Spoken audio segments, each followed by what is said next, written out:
Olá pessoal, tudo bem? Professor Diego de Filosofia novamente, agora para inaugurar o segundo bimestre com vocês aqui na nossa disciplina. Bom, encerramos, né? Espero que vocês estejam animados aí para o segundo bimestre, né? Mesmo com todas essas restrições que nós temos tido aí nas últimas semanas já, né? Bom, para inaugurar então, pessoal, esse segundo bimestre, é bom relembrar aquilo que nós estávamos vendo, né? Havíamos iniciado nas duas últimas aulas o conteúdo pré-socráticos, né? Ou seja, aqueles pensadores que antecederam a figura de Sócrates e que inauguraram o pensamento filosófico, especialmente na figura de Tales de Mileto, quando olha para o cosmos inteiro, para a realidade manifesta e diz: tudo é água.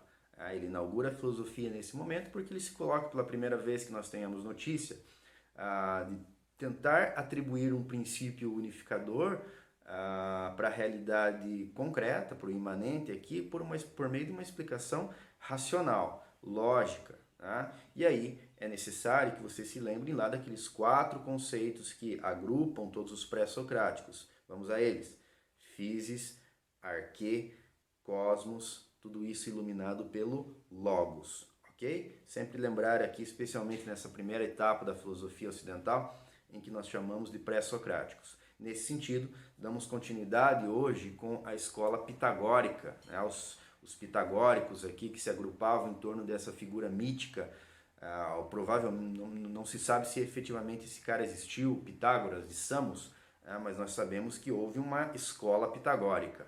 Então eles podem ter se atribuído esse nome a si mesmos, né, como pitagóricos, em torno de uma figura mítica. Se existiu ou não faz tanta diferença para nós, porque Pitágoras, se existiu, foi um mestre oral, assim como Sócrates viria a ser posteriormente. Não tem nada escrito efetivamente por Pitágoras, mas por pitagóricos sim. E o que agrupa esse pessoal? Quando fala em Pitágoras, é aquele mesmo, do teorema de Pitágoras, que vocês conhecem em matemática.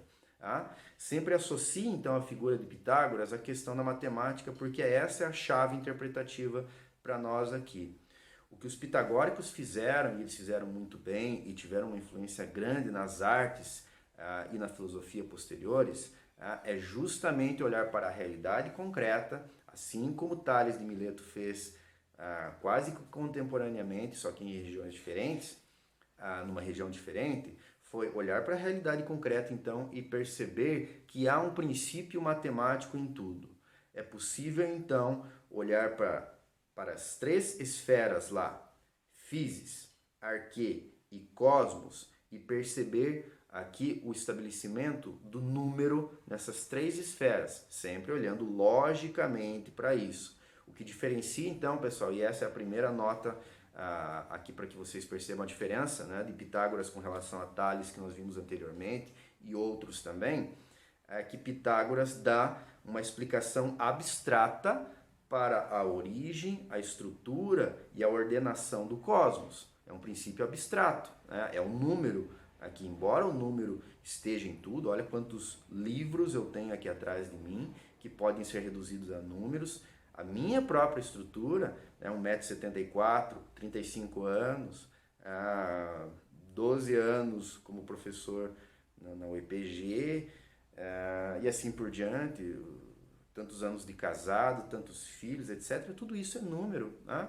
A própria simetria facial, né? Vamos lembrar lá da famosa imagem, aquela ilustração famosa do Leonardo da Vinci, né? O Homem de Vitrúvio, em que a simetria humana, aquilo tudo é uma visão pitagórica, por mais que o Leonardo da Vinci seja lá um homem do Renascimento, e por isso mesmo a influência de Pitágoras é grande nesse sentido, e vocês vão ver isso em artes, em filosofia também.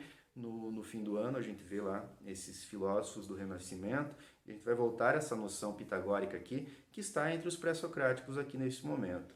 Então, o que os pitagóricos fazem? Quando eles olham para a physis, eles percebem que há uma estrutura que pode ser reduzida, uma essência, então, uma estrutura que pode ser reduzida a um número. Isso para tudo, tá? Para o ser humano, né? Vamos lembrar lá do número áureo, né? Da lei áurea.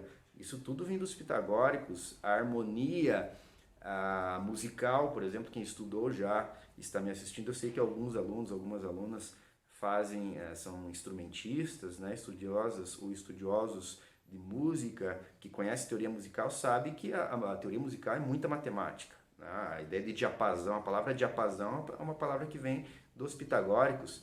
Essa percepção, afinação dos instrumentos, tudo isso pode ser reduzido a números. Né? A física, então, apresenta uma estrutura, na visão dos pitagóricos, uma estrutura que pode ser reduzida a um número.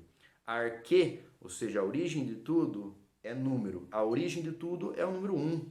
O 1 por quê? Porque a unidade. Né? A unidade, o que é o 1? Nada vem antes, né? E tudo vem depois.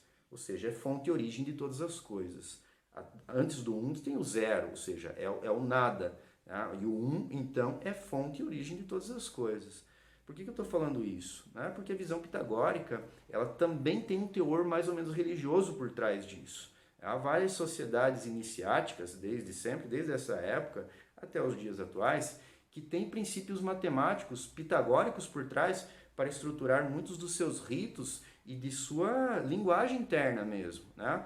As pessoas que fazem parte de uma determinada sociedade iniciática, secreta ou discreta, muitas vezes se comunicam por meio de números específicos, porque esses números não são vistos somente no aspecto quantitativo, enquanto a matemática pura, mas no seu aspecto qualitativo, ou seja, naquilo que eles têm de simbólico, o que o 1 representa, a fonte e origem de todas as coisas. Né? É a partir do 1 que tudo se estabelece. E aí vai a importância do 3, por exemplo, no cristianismo, na Divina Comédia. Cadê a Divina Comédia?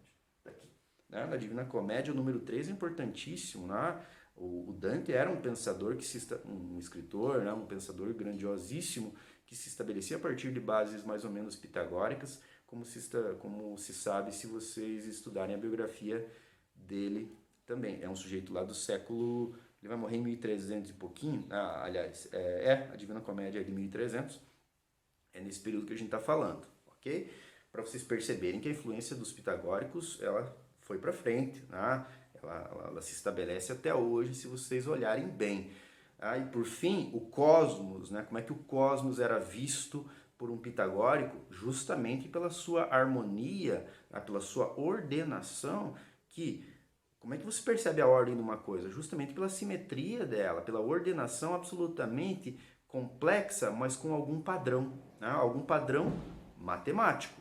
Né? Então os pitagóricos, resumindo de novo, né? A física, a arquê e o cosmos sempre podem ser reduzidos a um número.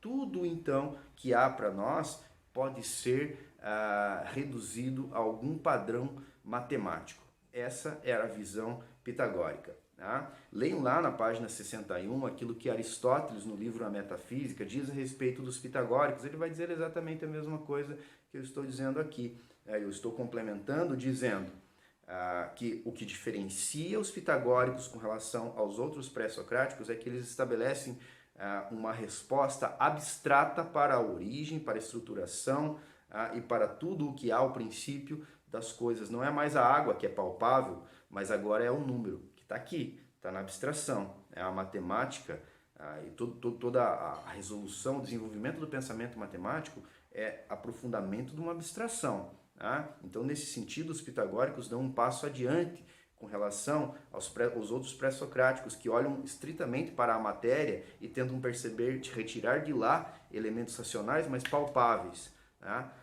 Os pitagóricos dão um salto a mais, então, e que daí vão dar abertura especialmente para Platão, que é considerado um pensador neopitagórico. A gente percebe de fato a influência dos números na filosofia de Platão, nós veremos isso em breve. Já há alguns alunos que estão ansiosos para ver Platão aí. E só para fechar a aula aqui a respeito dos pitagóricos, né, é o último conteúdo que aparece para vocês, ali, a última parte da explicação, que fala a respeito da metempsicose e transmigração das almas. Né? Era uma concepção pitagórica, eles tinham os rituais específicos. Pesquisem depois, é muito interessante. Você pode não acreditar em nada disso, não tem problema, né? Não é esse o caso.